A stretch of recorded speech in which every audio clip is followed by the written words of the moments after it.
And we're live. Is it live or is it Memorex? Hello, good evening, Ericka. Hello, How are Mr. you? Chernin. I am well, sir. I am pumped. I am pumped. We are a week away from Israel Appreciation Day. We're going to be heading to Vegas next week. It's going to be awesome. It's going to be super fun. I'm super excited. I'm glad that you're super excited, and so Yes. am I. But before we get there, right, and it's going to be hot, right? But Yeah. you ever see the old Cheech and Chong movie, Up in Smoke? Oh, golly. Yeah. Yeah, well, I'm old enough to remember, right? But Yeah. so there is a Texas, we start with sort of the, WTO or WTF section, right?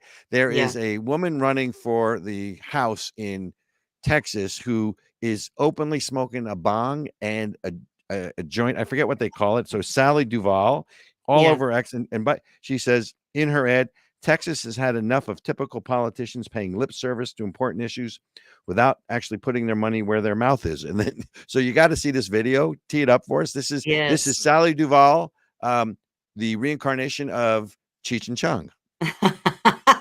Ladies and gentlemen. My name is Sally Duvall, and I'm running for the Texas House of Representatives. You might already know what's in this, but Ladies and gentlemen. Right. So, and look, I don't even want to, the whole issue of marijuana legalization should be debated. I get that. But this is really the first time, and I don't know if you can clip it to the end, but she takes a massive hit off this bong. And I'm like, okay, when you think you've seen everything, right? The country doesn't have enough problems, but you're going to want people running for office. You're not allowed to like drink and drive, but you can pass laws while you're stoned, I guess. and I believe it's high time for change in Texas. Bro. And Sally, you're going to need a new set of lungs there. So I wouldn't, you should concentrate more on medical than something else. But you want me to believe you're pro marijuana and you can't rip a bong hit like a champion? Nah, man. Nah. Okay, got it. So and then because there's so much serious in the world, we have to make fun of certain things, right? Yeah. So then there is. Did you see the sex lawsuit in California from so California state senator forced chief of staff to perform sex acts that left him injured. You sit there and you go through the news and you just can't make this stuff up, right? Ooh. So apparently there is now here's where this gets interesting, and I do have a question here. So Senator Marie Alvarado Gil, if I pronounced that correctly, who, by the way, she was the representative that switched from the Dems to the Republicans, right? But basically, her chief of staff accused her of being, quote, sexually dominating, abuse of authority and power over him, forced him to perform sexual acts that you can't say, or we're going to get a community strike. And apparently in doing so, he injured his back. Oh, wow. And now he's suing. Oh, wow. Okay. So, I mean, I guess they're using the same playbook against female Republicans as they're using against male Republicans, right? I don't think it has anything to do with Democrat or Republican. No? I mean, look, The so smear? the first issue is it does show that women can abuse power as much as men can, right?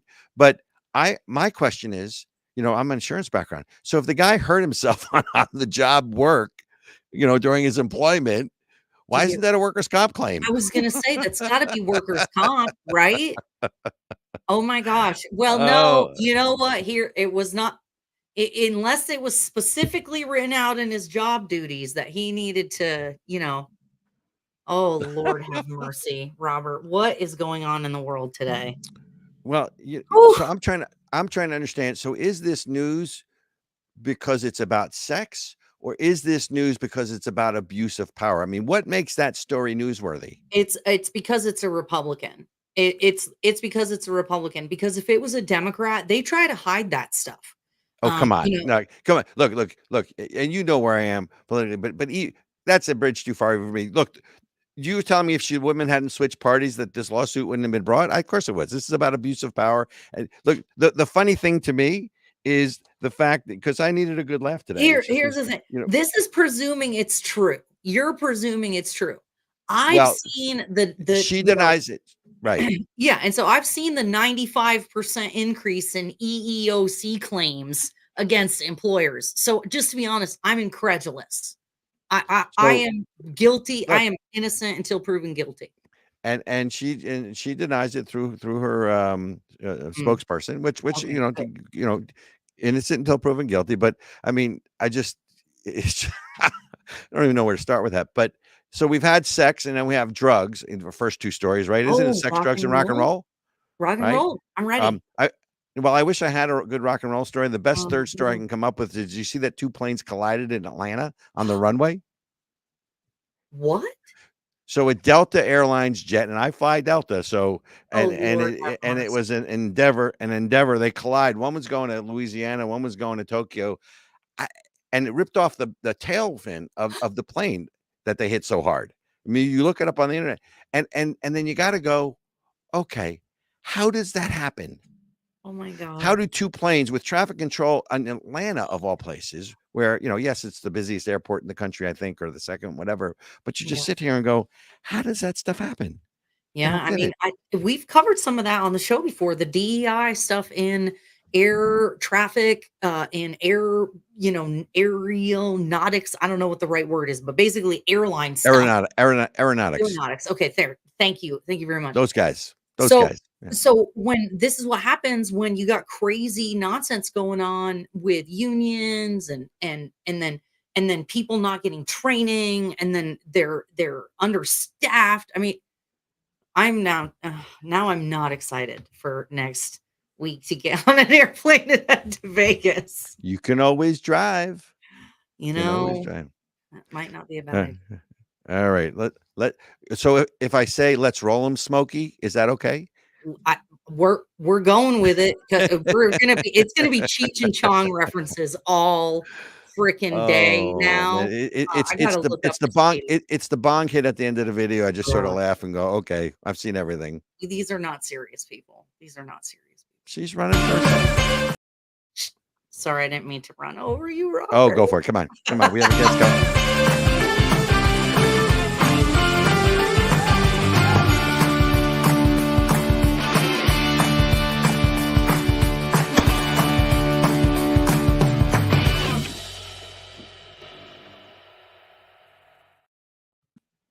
Hello, and welcome to Of the People, the great debate and a divided country. So tonight's the night, ladies and gentlemen, of the great debate. Now, the great debate should be the great entitlement debate about Social Security, Medicare, and all the deficit spending we do, because just to start with a flat line, we spend 1.5 to $2 trillion more each year than we take in, and no one's balanced. No one's coming to bail me out if I spend more than I take in. And as a nation, we are broke, right? We are in debt, almost $36 trillion. But not what we're talking about, the great debate, though it should be. The great debate tonight is former President Donald Trump, of course, debating Vice President Kamala Harris. And I have some issues here. I always do. Debates are supposed to be informative. Our debates are nothing more than blood sport, right? People don't tune in to actually learn things. Most people, at least I think, don't. And it's really about scoring points, and it's almost gladiatorial, right? It's this bloodlust. And regardless of how this ends up, I'm going to tell you that my guy won, and the other person's going to tell you that their person won, and then they have something as blatantly called the spin room. So you're getting spun. Just go to the room and you get spun. It's just ridiculous. But you would hope that facts matter at some point. But the first question I have in all of this is: are there really any undecided voters out there? Now, I live in New Hampshire, some of the most informed electorate in the country. I would argue I can't find any undecided voters. Now, the pollsters can find them, the newspaper people can find them, or they go to the diner to find them. But does anybody really believe that the debates, as currently constructed, really move the needle on anything? And it's not like one person wins. The other one person could lose. Clearly, Joe Biden, had such a lackluster debate performance that it really tanked his presidency. Well, tanked his candidacy for reelection, right? And we can talk about the fact that I think that was a setup, because why would you put a president who's enfeebled and debate before the convention, which never really happens? But it raises a second issue, which is also that when the country was founded, the foundational principles, upon which the Constitution was written, also requires an informed electorate. Now, ladies and gentlemen, how do you think that's working for us as a country? Let's look at the Israel protest or the anti-Semitic protest that you're seeing that out there. First of all, these protesters couldn't find Israel on a map if you color-coded it for them. They have no idea what the river to the sea means, and they just think it's some allegorical reference. And then there's my other favorite, which is Queers for Palestine, which, if you have any intelligence at all, you will understand that the only country in the Middle East where your rights will be protected, whether you are straight or gay or something else, is going to be Israel. So Queers for Palestine, to me, is right up there with Chickens for Colonel Sanders. And then we have the Death to America crowd, which either, if you're really American and you're chanting Death to America, something wrong because you're suicidal, or you're not really American, in which case, what are you doing in the country to begin with? We have a divided country. We used to agree on the goals. We did disagree on how to get there. Ronald Reagan and Tip O'Neill, the former Speaker of the House, they disagreed on a lot of things, but they worked together where they could in all of these things. Now, if we don't agree, the other side is the enemy. The term we use is demagogue, demonize, and divide. We are divided along every fissure that you can name. Black from white, men from women, rich from poor, city from country. The list goes on and on. We are against a divided America. I don't know how you put Humpty Dumpty back together again, but ladies and gentlemen, the debates as currently construed doesn't do it. It makes the divide worse and not better. And that's the monologue. And we are going to talk a little bit later in the show about Israel, and I'm excited that, stay tuned, we have Samantha Ettus on. So Samantha Ettus, she is an entrepreneur. She's a best-selling author. She's a public speaker. She's been on Good Morning America and NBC News and written for the Wall Street Journal. Just a real force. And she has this new program, or really new movement, called 2024 New Voices, all about anti-Semitism, that we're going to want to talk to her about. So stay tuned for Samantha Ettus later in the show. But Ericka, the great debate. Yes. You know what you know what my real question is on the debate? To quote Shakespeare, to mute or not to mute? That is the question. I love how that's the controversy. Oh, we're going to use it. They're going to use it. Oh my God. I'm like, we're not talking about policy or things that matter. We're talking about you guys being drama queens. Got it. Love it. Look, on the one hand, so one of my arguments, especially in a monologue, is, if you want a blood sport, let's get out the spears and the chains, right? But this is supposed to be about exchanging ideas. This is supposed to be sort of a meaningful interaction where people can discern differences and you can talk about policy issues. So do you like or not like the muted mic approach to these debates? I don't like the muted mic. I don't like the muted mic. I think that, well, actually, my first thought is I don't like it because I want you to demonstrate either your lack or having of discipline in that position. Because if you're going to be out there, negotiating and fighting with Kim Jong-il and freaking Putin and all these other people, if you're an undisciplined person, I don't really want you leading my country. That's my opinion. Okay, so what do you think? So where did you come down on? To mute or not to mute? Oh, unmute. I think it should be unmuted. And I was initially in that position, but I think I like the muted mic better, because the problem is, because it's become this blood sport, the muted mic at least enforces a little bit of decorum and demeanor in what has devolved into an ugly process. I've watched debates going back to the Nixon debates in the 70s. I grew up in a very political family, and the debates have changed clearly. And most of the time, I will tell you, regardless of who you support, I walk away from most of those debates feeling that it didn't show our best selves, and you walk away feeling a little sullied, regardless of party. Right? To me, it's just because totally. You want an informed electorate. You want an informed So the mic, to me, look, the fact that you have to enforce it is one thing, but I guess I like the muted mic. I think. That, you know what, that You know, I that's a reasonable argument. It's a reasonable argument to have. I don't know. I think that I will say that I did appreciate in the first debate that there was not the talking over of one another, that Right. people being over their skis. They couldn't dominate one another and try to filibuster and do dumb stuff. So yeah, okay. I can be persuaded. I can be Okay. Well, persuaded. and I'm and, really and curious how it's gonna go. and my other question to you is, forget about the debate, but this is clearly what we brought up in the debate. On what issue or issues? All elections turn on certain issues, right? I mean, it's Yeah. James Carville. It's the economy, stupid, back in the Clinton years, right? It's a great line. I mean, I disagree with him politically, but I love the Raging Cajun. I mean, Yeah. if you want to talk about someone who's unvarnished and just lays it out there, At least you my know where my he stands. my kind of dialogue.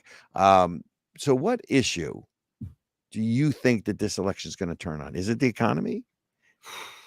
That and immigration are the number one issues for all Americans, regardless of party. And I think it's going to be whoever can demonstrate that they have a better idea, a better plan. And, honestly, Kamala Harris is really attached to the Biden administration. It is the Biden Harris administration. And we have the worst immigration crisis that I can remember in my lifetime, for sure. And I have family in Border Patrol in Texas, so they've seen, and it's worse than ever. We were literally just talking with a uh, a, a, a person. I want to be careful giving any identifiable information, but they're from the southern part of Texas. Let's just say and they have a They ranch. smoke. Wait. Are they smoking a bong? No, no bong smoking. Because No this bong woman's south smoking. of Austin. That's the southern part of Texas, isn't it? No, no, they are in near the border. Okay, So it's so not the bong smoking woman running for office. no. She's in South Austin in the ghetto. Okay, that's where she's running for office. Real talk, y'all. Her district is very poor, and I have some feelings about this, but we'll save it. Um, oh my god, I totally just got myself totally sidetracked. What the heck was I talking about? You were talking about this woman. You were not going to name names. Oh, okay. So the people in the near the border, one person, the neighbor got killed by, some cartel members running across his property. They have to walk around armed all the time to keep themselves safe because they went in, killed the guy, and took his property, and then they're running freaking people over the border because Uh, he was uh, right on the border. So like, uh, yo, we need to get some control. And if Kamala Harris is just promising more of the same, people are not going to be for it, no matter how bad they want abortion. That's all I'm saying. I don't know. well, What do look, you think? What do you think is going to be the top well, issue? first of all, I think during the primaries, the number one issue I don't think is going to be the economy. I think people think the Really? economy is problematic, but I think immigration, and Mm. that touches on so many things, right? I mean, if you look at Which gun also affects sales, the economy. Sorry. Go ahead. no, that's fine. Excuse me. I grew up in a household where you had to interrupt each other I'm to be fired heard. up. So bring it on. No problem. Bring it I'm on. so fired. But This issue, I'm just like, ah, ah. yeah, Okay. but immigration touches so many things, including security, right? There are record gun sales. Not only are there record gun sales, sort of generally speaking, there are record handgun sales amongst That's right. women. There are Yep. record handgun sales within the Black community. There are record. I mean, so there's a reason because. I mean, this is sort of Maslow's hierarchy, right? The Yeah. first most important thing is safety or Safety. survival, right? Um, eh, but the other thing, because I think people inherently understand the old saying that a divided house shall not stand, right? I Yeah. mean, well, neither does a divided country. A divided Yeah. country is, so it's all of that. So I think the issue to me, and we saw that in the primary, certainly, if immigration is the number one issue in New Hampshire in their primary, which Yeah. is, I mean, we have a border issue, but when we have a lot of people coming over the border, it's like 400, right? Which is big for up here. But I think it turns on. Yeah, I think it turns on Yeah. that. But Yeah. I mean, the economy, people are hurting. We're having record unemployment when they restate the numbers and there's less 800,000 jobs than they said. You hear these numbers, right? Oh, the unemployment is low, and I'm like, bruh, I've got clients who have had to lay off their employees Oh because yeah. projects have fallen through because So funding has dried up. so I so the got, like, what again, world are you living in? look, the interesting thing is I think that Vice President Harris is going to try to present herself as the change candidate. Which is That's going to be crazy. that. Well, look, it's going to be an interesting trick. I mean, how are you the change candidate when you are 3 years, almost 4 years in In office? office. And look, maybe look, there's a bridge in Brooklyn I'd like to sell you. It's old, made of wood, but in really good condition. But I mean, you have confidence in the electorate that they see through most things. I hope And the so. truth is that this election is going to turn on 5 or 6 states from the electoral college Mm, anyway, right? that's right. It's the Rust Belt states, but I still come back to the fact that picking someone like Governor Walz as your running mate, passing over the moderate Jewish guy in Pennsylvania, says a lot about where I think the Democratic Party is. But look, it's going to, I mean, maybe the debate will change some people's minds at this point, but I don't know that do you know anybody who's undecided? Like, you go to the I do. parties or you hang with I people, do. people are undecided? Oh, yeah. Really? I was actually shocked this week, Robert. Another friend of mine, a gal from church, real smart gal, real smart. Okay. I'm sure she thinks of herself as well informed. And she said she was planning on voting She for might be. Kamala Harris. And I was like, really, that's interesting. Why is that? And so we talked about it a little bit, and she said, but I'm willing to have a conversation. I said, well, let's talk about that. Because she said, I don't want to vote for a Democrat just because I'm black, but I don't feel like I can vote for Trump because I'm a Christian. And I was like, if you are saying that values, morals, and policy, that you're voting, based on your religious morals and policy, you have to vote for Donald Trump, because the other candidate wants abortion up until the point of birth, is responsible for the debacle on the border. If you care about human dignity, honestly, Donald Trump is the candidate. If you had Well, told me in 2016 that sentence would have come out of my mouth, I would have laughed in your face. so, but she's undecided on it, because I don't know any undecided voters. I mean, look, I'm all for it. Look, people don't have to vote the way I vote. I'm look, I'm for civil discourse. Let's, Sure. We can agree or we can disagree. I think we've lost that ability as a country, and that's part of the problem here. Yeah. And that's why, we're going to segue into Samantha Ettus and Israel Appreciation Day. Yes. Which I'm the type of person that's rather focus on what we agree on and not what we disagree on, because Let's I get don't work agree done. with anyone. Is there anyone, including your wonderful husband, that you agree with on Oh everything? my God, are you kidding me? We were like disagreeing 5 minutes ago. What are you talking about? I I but that's the point, right?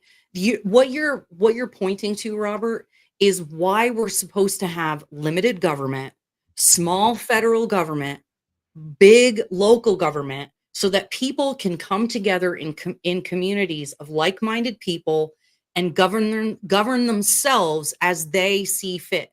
That's why I'm such a strong proponent for states' rights and restoring our federal government to the size that it should be. Yeah, the size of a pea works for me. Um, just kidding. Ladies and gentlemen, stay tuned. We are bringing on Samantha Ettus, author, entrepreneur, speaker, and you see her all over TV more than you're going to see me or Ericka. So she's joining us to talk about Israel 2024 New Voices and some other things she's involved in. She's what I would call a serial entrepreneur. We'll Oh, be right back all right. after Israel Appreciation Day. Why Israel Appreciation Day? Because no one is telling the Israel story about why Israel's existence is so important, not just as a Jewish state and not just as an ally of the United States, but for all the positive achievements Israel has contributed to the world in science, technology, medicine, human rights, religious freedoms, rule of law, democracy, and so on. We need to start winning the public relations information war and change the narrative, especially among our younger generations. We need to get the information out there and arm those people who understand the seminal importance of Israel to the world. And being the Jewish homeland doesn't begin to tell that story of why Israel is so important. It's something we all can come together on, and honestly, it's something we all must come together on. It is imperative the general public understands the nature of the very special relationship between Israel and the United States and Israel's importance to the world. So please join us on September 18th as we celebrate Israel Appreciation Day. You'll also be able to find us live on all the streaming channels, including Roku, Apple TV, Dish Network, and others. Because never again is now.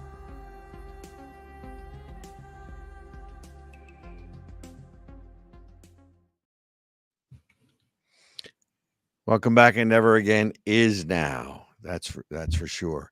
So join us for Israel Appreciation Day, September 18th. We have an incredibly stacked lineup of great speakers, people that it's interfaith, it is nonpartisan, it's about what we have in common, not what separates us.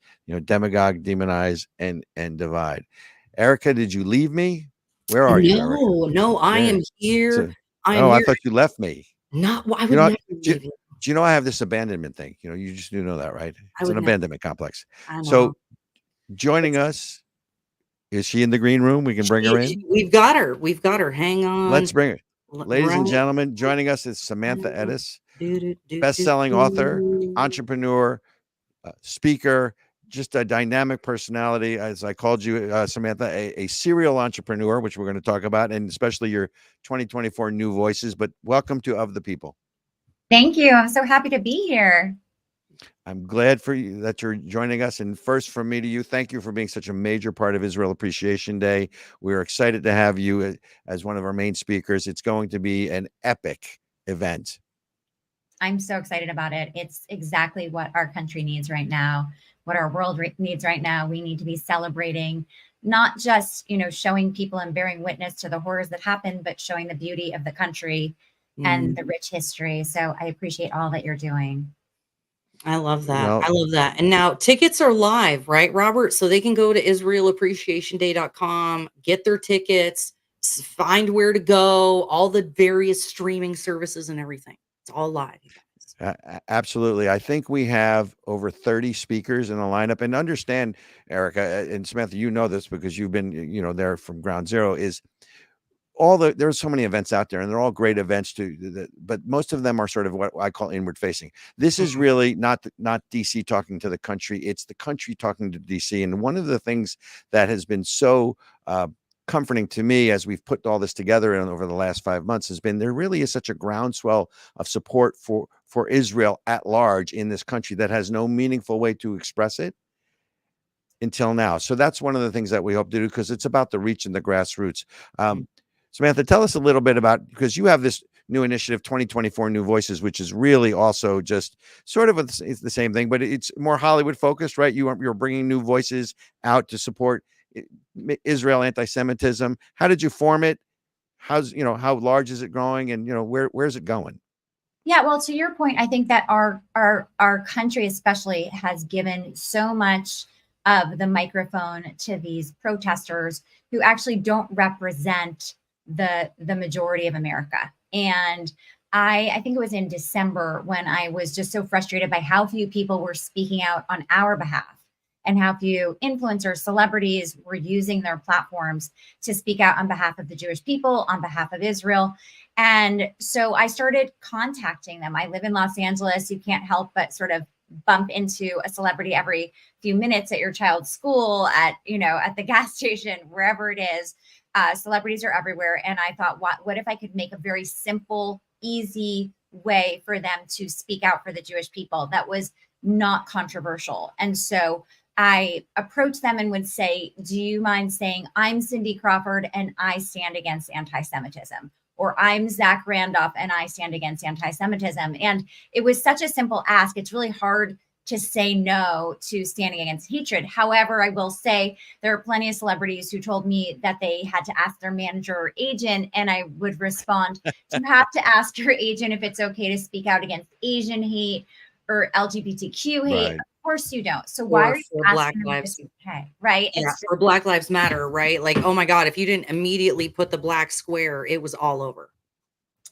Well, I think that we have allowed it to be okay to demonize Jewish people, to make fun of Jewish people, whether it's in the media or whether it's a joke. And we've somehow in the last 6 months, or last I should say 11 months, since October 7th, we've seen the result of a giant Iran-backed propaganda campaign, which has worked.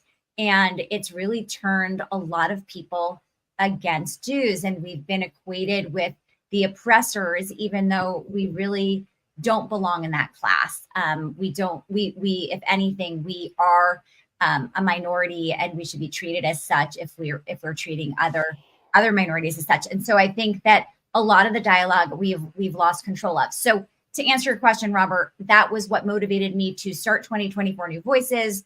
And it sort of took off from there. And then I led our first trip to Israel, our first celebrity influencer trip to Israel in May for a week. Nice. Again, not just to bear witness to the horrors, but also to see the beauty of the country. And we had a combination of Jewish and non-Jewish celebrities and influencers. So it was a really, really meaningful trip.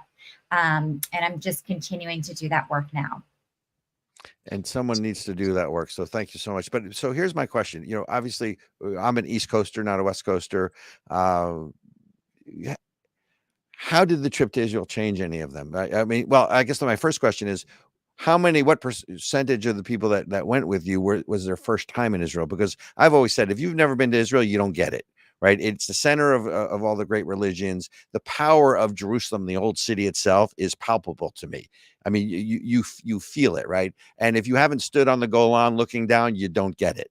Right. And how small the country is and all of those things. So how many people were first timers there? And, what were some of the changes in their perspective? Well, I think that anytime you bring things to life, it changes people's perspective. In this case, more than half of the attendees had never been to Israel before. The breadth of what we saw, not just visiting kibbutz Be'eri, but like we also went and worked on a strawberry farm that had lost more than half of its workers because they used to come across the border from Gaza and could no longer come. We met with Enoch Wilf. We met with, we had dinner with Naftali Bennett. I mean, we really did such a wide range of things in the country. When we went to food markets, we saw so much of the culture. I think it was impossible to be there and not fall in love with the country. And I really believe, I mean, it is one of the most special places. It's not just sort of the epicenter of invention and technology now, but I think a lot of people who have not been there, understandably, think of it as like desert. They think of it as, a stereotype of the Middle East. And it's a place with tall buildings and an incredible dynamic culture and people. And it really is just such an inspiring place to be. And I think it's impossible to fully grasp that and understand it unless you're there. I also think, there was one actor on our trip, for example, who really knew very little. I would say that if anything, he was the kind of person that would like read things and believe them. So we kind of helped him understand how much of what he had absorbed before the trip was propaganda and wasn't real. And even when he came back, he would write us and say, oh my gosh, someone just sent me this video. Like, please help me explain to them how false it is. So I think obviously it's hand-to-hand combat, right? We can't do that with every single person, right. But you hope that then he goes back to his orbit of people and his network of people and spreads the truth. And I think for me, at least since October 7th, my role, even more than 2024 New Voices, has been to distill the news for people. Because if you just read the Washington Post or the New York Times or watch NBC, you are getting a false narrative and you're also like 48 hours behind on the news. So I have found a way to sort of cull and curate the news sources into distilling the truth and what actually happened, and then presenting that, whether it's, in social media or in my Substack newsletter. Those are the places that I'm able to disseminate the truth. So if they want to learn about 2024 New Voices, where do they find you or that? Not that we're, and So by the way, yeah. you're not done. We're not letting you leave. I just want Yeah. them to know where they can find you. So at 2024 New Voices is an Instagram campaign. So all of our celebrity videos are living on Instagram at 2024 New Voices, the number 2024. My personal channel on Instagram is at Samantha Ettus. And then I also have a Substack newsletter called the Jews Letter. The Jews Letter. The Jews Letter. And I'm very proud of that name because it wasn't taken and I was shocked. And so that's my Substack. And I thought it would be a once a week Substack, but it's like a constant Substack because there's so much news all the time. And that is something you can subscribe to in the link in my bio on Instagram. So yeah. Got it. And Ericka, come back in, Ericka. I miss you. So Ericka and I talk about this all the time where I miss you, Ericka, too. So exactly. Well, she's on the bottom somewhere. There she is. Come back here. Hey. So, Ericka and I talk about this all the time, but we're both from the East. She now lives in Texas, but yeah. Tell me about sort of the culture in LA or Hollywood, because, I understand the fear of being canceled and things, but there are so few of you, in all honesty, that are speaking out in sort of that community. I mean, after October 7th, there were a lot more, but I think it's sort of narrowed down to a much fewer number of people. Yeah. I guess is my assessment accurate? Because you hear Michael Douglas, you hear Deborah Messing, I hear you, of course. There's a few other names we could bring up, but it's not as pervasive as I would expect it to be, especially since we're talking about artistic expression. In the Middle East, there's only one place you get artistic expression. Right now, so I'm always working on different campaigns, and the campaign I'm working on right now is a letter to sort of not counter, but I'm sure that meant you saw the Artists for Ceasefire ridiculous letter that so many people in Hollywood signed a few weeks ago, everyone from J-Lo to Ariana Grande and Ben Affleck. And these people are so misinformed. Yeah. And it's so frustrating because they do have big platforms. You can say, oh, no one listens to a celebrity, but that's not true. They do. And these people are doing a lot of danger. The letter in it specifically states erroneous numbers from Hamas about how many people have been killed. It's simply completely false. And that's in the letter. And so as a counter to that, we created a letter that 2024 New Voices joined forces with Stop Anti-Semitism Movement and End Jew Hatred. And we're coming out with our own letter on Thursday. And it has a ton of celebrities that have gotten involved. And my goal is always of course, we have the usual suspects, but also to pick off some of the others too. There's nothing controversial about saying you care about democracy, about saying you care about protecting the only democracy in the Middle East. Of course, people will say that's controversial, but it shouldn't be. It shouldn't be controversial to say you stand against Jew hatred. You want 101 hostages to be returned. And so by putting it in a very, very simple, easy to absorb way, not necessarily mentioning the word Israel because it's not even necessary in this specific context, we're trying to provide a counterpoint. And I think so much of what I do every day is trying to make Jewish people realize they are not alone, and that we have a really, really strong union that we've never had before. In my lifetime, at least, we've never been this united. And I think that one of the things I'm so excited about with Israel Appreciation Day is that it is nonpartisan. It is, cross faith. I think it's so important for us to remain united right now because we are a small but mighty team. Well, and I'm curious, some of your conversations, my husband is in film. And so we know tons of artists, people who make films and TV and things like that. And peer pressure is real. And there are a lot of people who feel like if they say whatever they think, they won't be able to work or this or that. And I'm just curious, as an industry insider, Um, are they talking about like now that all these strikes have happened and they're realizing like these producers really don't care about them and that, they can just like, are any of them feeling more encouraged to just be themselves and stop trying to go with the crowd? I think that's a bigger question, Erica. I think that if you had a friend that was a doctor, are they the doctor that's speaking up when they see something that's totally inappropriate and wrong? Or your friend who works in retail, are they the ones that are speaking up? I think that what I've learned from this experience is how few people are comfortable using their voice. Wow. And it's dangerous for the rest of us when people don't use their voices.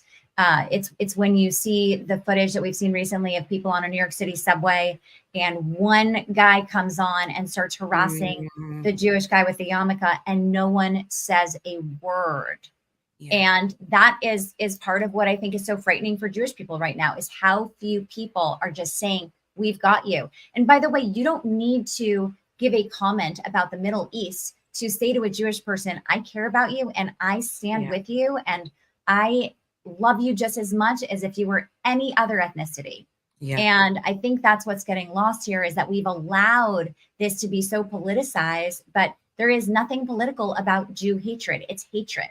That's what is, if there was people on a college campus right now being like, go back to Africa. I'm trying to think of an equivalent, right? Like something, from the river to the sea, like, an equivalent, like, oh, all Black people go back to Africa. We don't want you here. Like everyone would rightfully stand up and go, this is terrible. This is disgusting. These people are not from Africa. Shut up. And I think there's systems in place to deal with other kinds of biases. And we've never had structures and systems in place to deal with anti-Semitism because it hasn't reared in our lifetime this ugly ahead. And so because of that, we're playing catch up, right? It's like before I switched to becoming this Jewish activist, I was a women's empowerment expert, and I would speak at companies around the globe about how to, get a 25th hour in your day, and how to manage your professional and personal life, and how to get ahead, and how to manage your career. And one of the things that I did was speak a ton to DEI groups because they care about women as a minority. They care about other races as a minority. It never occurred to me that Jews were not a protected minority under DEI. So I feel like I was part of the problem. It never occurred to me. It was just an assumption, like, of course. Right. And I was someone who was always uncomfortable when you have to fill out the race thing on any form at the doctor's office or whatever it is. I was always felt weird writing white because I don't feel like we're white. We are a different ethnicity. It's not a religion to me, Judaism. It's an ethnicity. And I think part of the problem, I was asked to speak at Amazon, and Amazon is unable to get a Jewish ERG. So at all of these big companies, there's employee resource groups, and there's employee resource groups for women. There's employee resource groups for African Americans. There's employee resource groups for Asian Americans. There's different groups. They're unable to get a Jewish group approved at Amazon because Amazon says we don't have religious groups, and they're saying we're not a religion and no one will listen to them. This is Amazon. So this is what we're up against. Well, and Samantha, you're also white, like according to them, right? Like any group of people who is successful is white or white adjacent. So then they might come back and say, oh, well, that would be a white affinity group. And they'll probably say that's some kind of hate group. Yeah, but let me jump in here because what they don't understand, and Samantha, you know this, not all Jews are Caucasian, right? There's Ashkenazi Jews, there's Sephardi Jews, there's African Jews, it's not, and it is the sort of two-dimensional thought process and the blinders on that I have an issue with. And I understand, look, Judaism is both a religion and a culture, right? And that's where the divide is. You said something I found very, very well. Everything was interesting, but the one that I want to key in on, what systems, help me understand this. You said there were systems in place to protect other minorities. And look, I understand, whether it was the, in the 60s, the Equal Rights Act and other things that were passed, but what systems are you talking about? I don't quite understand. Systems, when I say systems, I'm talking about groups like I just mentioned, where there's support groups in these companies. There's a way to make a minority feel like they are not alone. They have support systems in place. And that also happens at our college campuses. We have these, listen, and on college campuses, we also have Hillel and Chabad.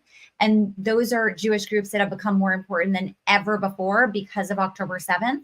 But we still have, I was talking to a mother the other day whose son was at University of Michigan. And she said to him, are you going to go to the Hillel tonight? Because there is a memorial for the 6 hostages who were executed yesterday or today. And said, I can't, Mom, because it's too scary. I'm too scared to walk in and out of there. It's just too dangerous.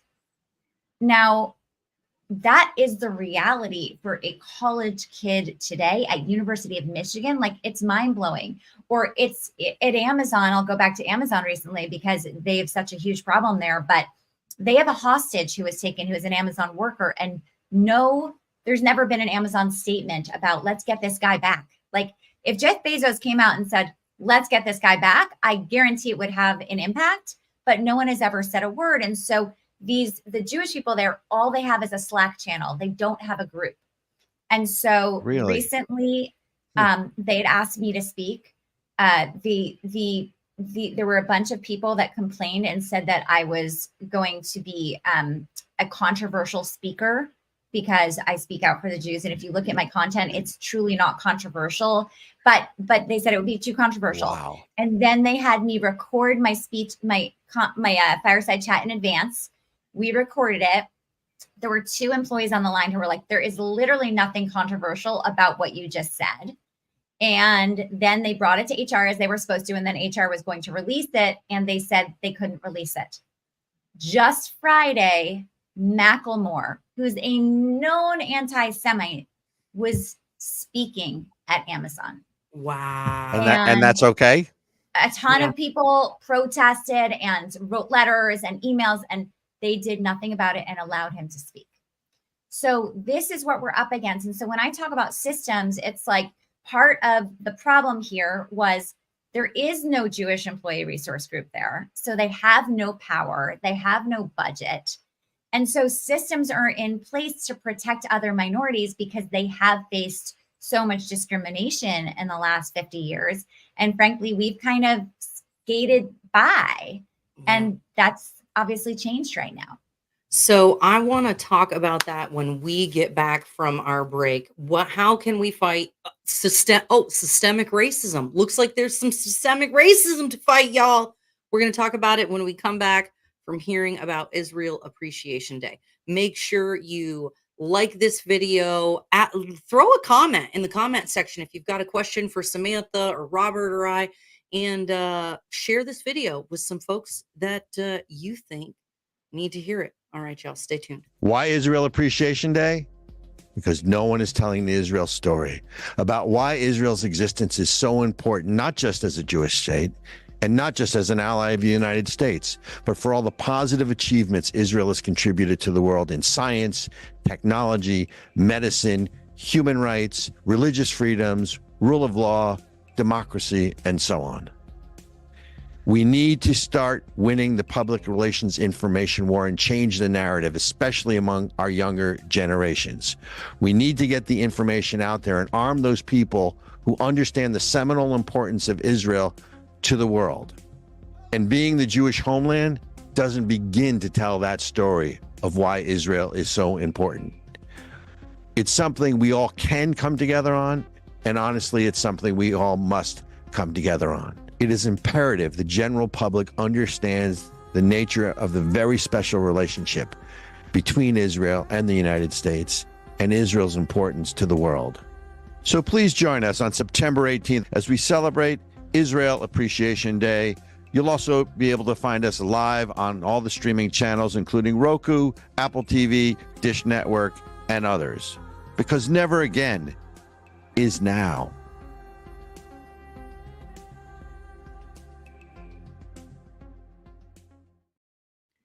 And we are back with Samantha Ettus. Samantha, I'm listening to you, and especially, when we talk about the hostages, where I get outraged is that I lived through the Iran hostage crisis. During the Iran hostage crisis, the country came together. People lit candles in the windows. Everyone knew the names of the hostages. It was front page news until they came home.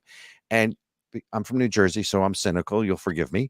But I say to people, they talk about the hostages. I said, there are no hostages. And they look at me and they'll tilt their head. I said, if there were hostages, they'd be on the front page of the newspaper every day. We would know their names. You would say their names. You'd hear it from the administration. You'd hear it from Republicans. You'd hear it from Democrats. You'd hear it from everybody. So clearly that's not happening. So there can't be any hostages, which of course there are. And they need to come home, period. End of discussion. But the other thing, and I'd love to get your thoughts on this, is I used to wonder how Nazi Germany came about, because not all the German, not all the German people really were Nazis or sympathetic to National Socialism. But isn't it the silence of the people, sort of the everyday people, that allows this to happen? And isn't that some of what we're seeing now, where people are cowed into silence and they're scared of either being canceled or that they're afraid? I mean, to me, it just feels the same. And I now understand it a little better, I think.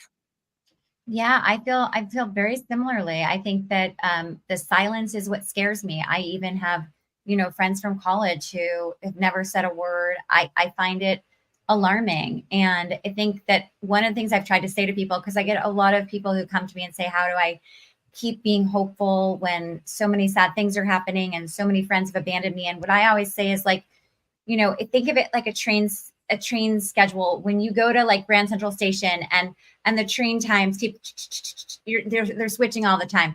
That's a little bit like what's happened to Jewish people since October 7th. We've had to totally rearrange our sense of who we can count on, of who our networks are.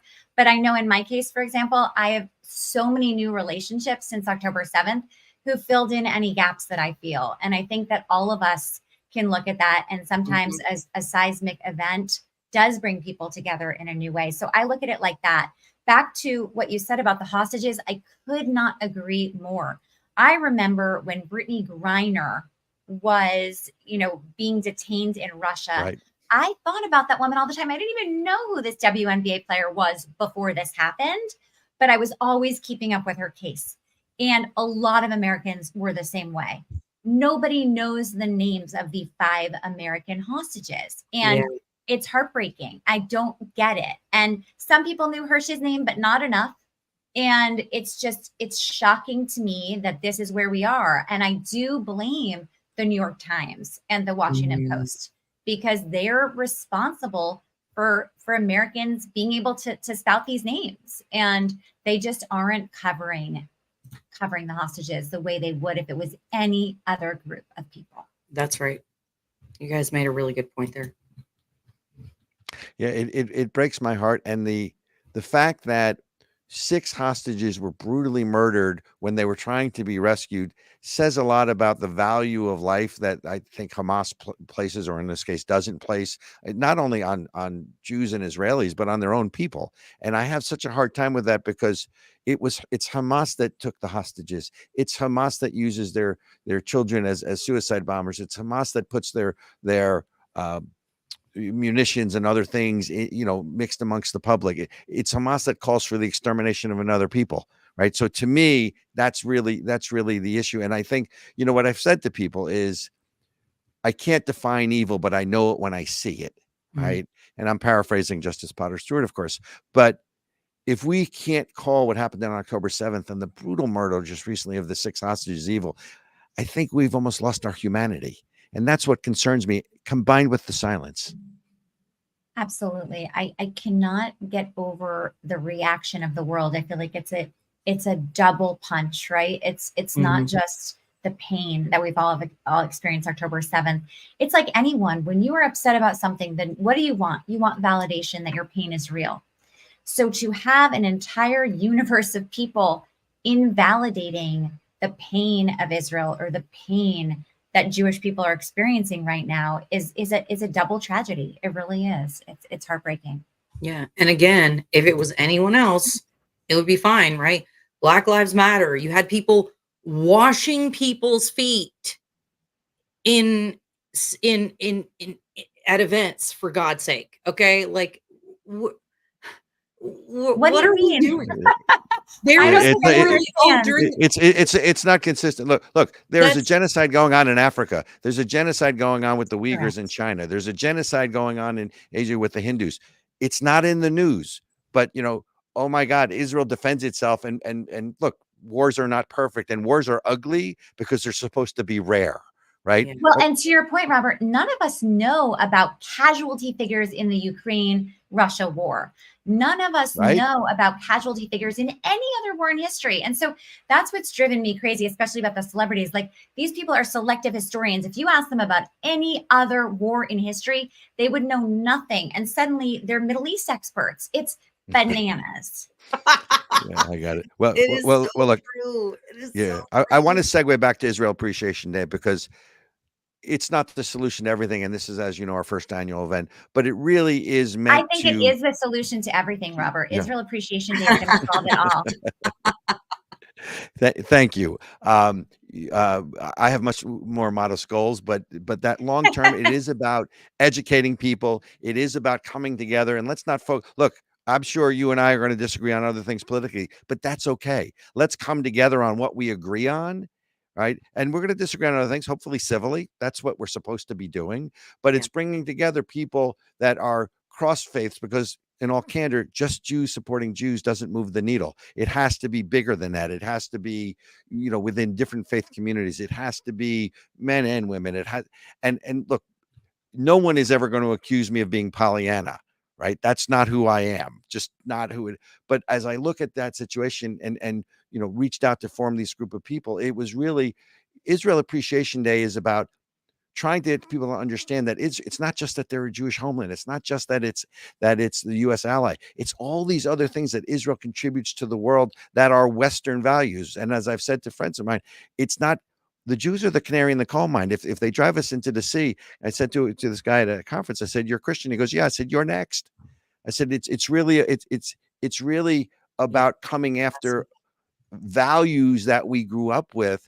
I don't care whether you're Jewish or not."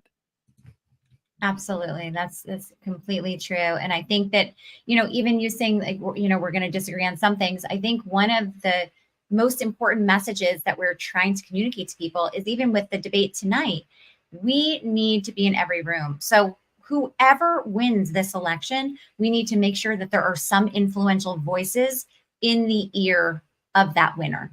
And I think that that's one of the things that's been so important, is just making sure we are in every single room, because when we leave spaces because they're not Jewish friendly, that's when we get into real trouble. Yeah, no, I agree. It's gonna be an interesting debate tonight. Do you I asked Ericka this, I'll ask you this. So not who's gonna win or lose the debate. I'm talking about the election.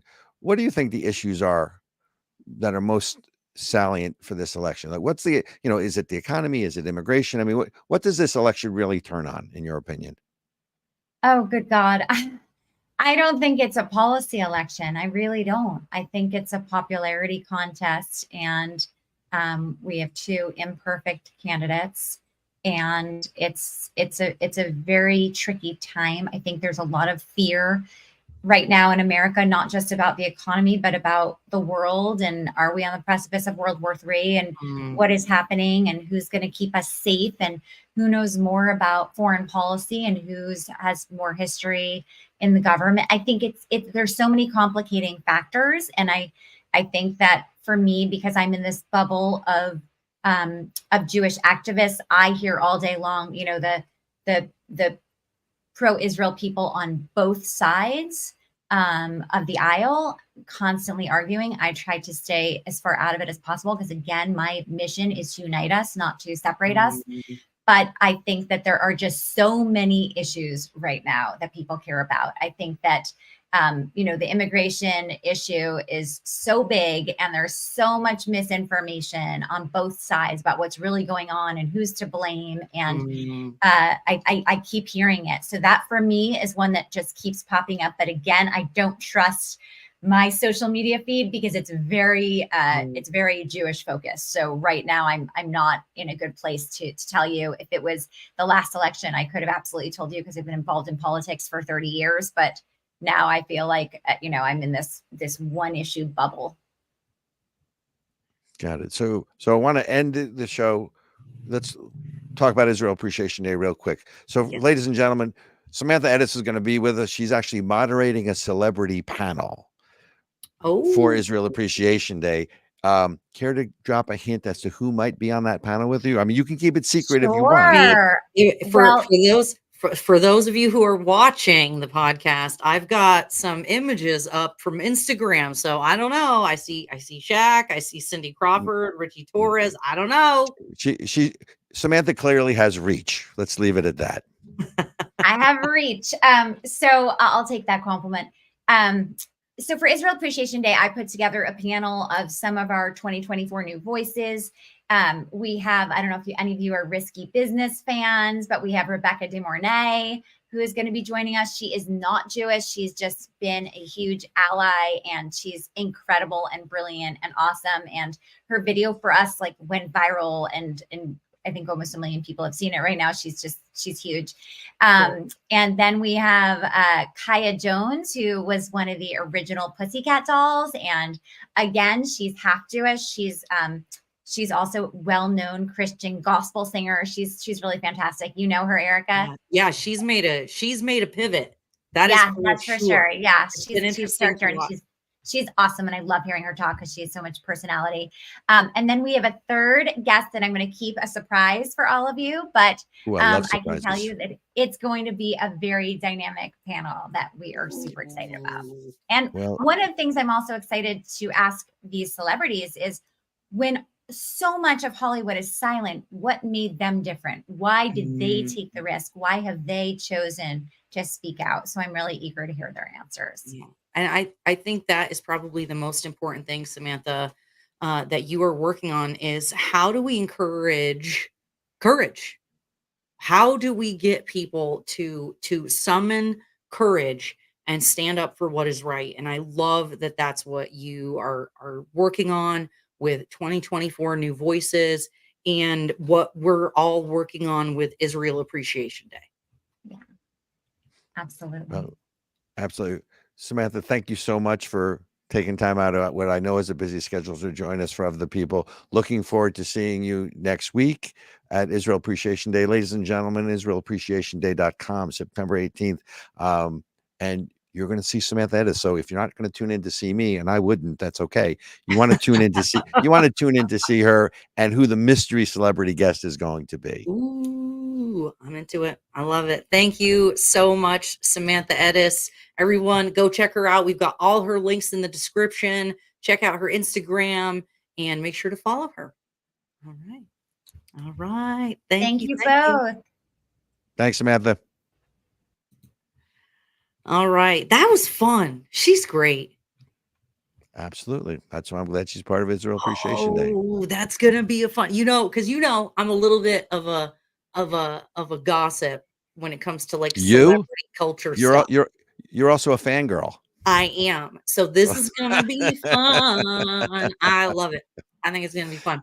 It'll be fun, but it'll be educational and entertaining too. The messaging is important. It's the amount of misinformation, as Samantha said, or ignorance, as I would say, certainly among the college kids and even across America. But it's also to give those people, whether they're red dots and blue ponds or blue dots and red ponds, I haven't quite figured out yet, but that they're not alone, because there is so much pro-Israel support in the country. They just feel isolated, because I think that's by intent. I think the other side is so well funded and so well organized. There's a reason they all have the same looking tents on campus, right? They all. It's not like they, just all suddenly went to the same Campmore store. Yeah. we've got a new voices video actually ready to go, and we've got a few minutes left. Is it okay to play it? Oh, of course it is. We should have played Yeah. it when she was there. It's my bad, but All right. let's All right. let's show everyone the video from Samantha Ettus's 2024 New Voices. All right. It's a new year with new voices. It's a new year with new voices. It's a new year with new voices joining us every day. I am a proud Jewish woman. I hope you'll stand against anti-Semitism with me. I just want to say that I am a Jew. I'm a proud Jew. 2024 is the year of new voices. It's a new year with new voices. We finally have new voices joining me in the fight against anti-Semitism. It's those who speak up for others that actually make the biggest difference. I want to make my position very clear. I hope you will stand with me. I hope that you will stand with me in the fight against anti-Semitism. Of course, I stand against anti-Semitism. I hope you'll stand with me against anti-Semitism. I stand against anti-Semitism. I stand against anti-Semitism. I stand against anti-Semitism. I stand against anti-Semitism. I stand against anti-Semitism. I stand against anti-Semitism. We stand against anti-Semitism. And it's time for you to stand up with me.